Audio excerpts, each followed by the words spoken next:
Good day, Jamaica College students. Herbert Opus in campus. Now, of course, we're talking about Norman Manley, and the last time we spoke, we're talking about Jamaica welfare and the program and the effectiveness in Jamaica. But before we continue with Jamaica welfare, let me say that Norman Manley continued his interest in sports right throughout his life.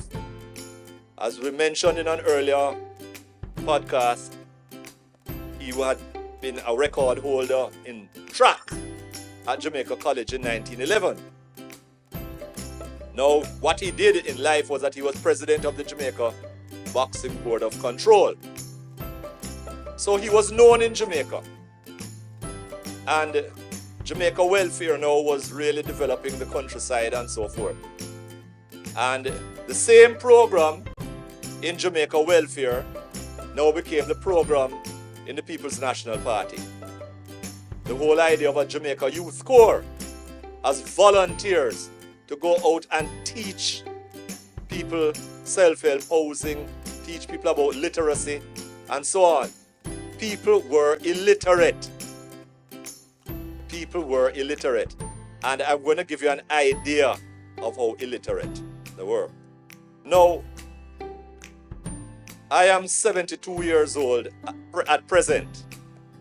In November 2026, I'll be 73. Now, I was born in the year 1953. And when I was born, one minister of government was illiterate.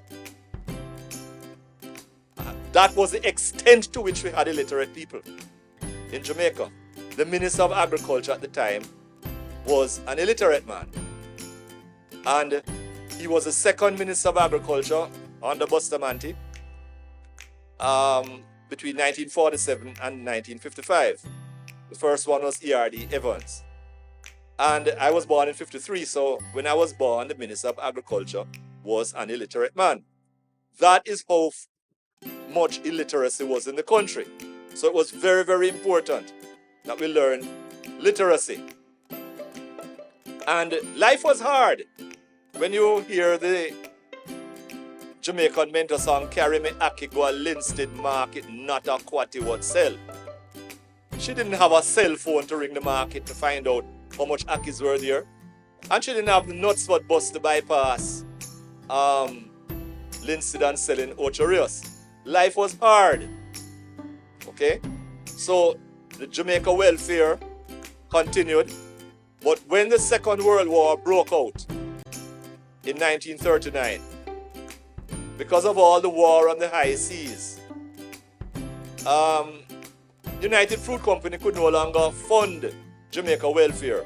They didn't have MoneyGram, you know.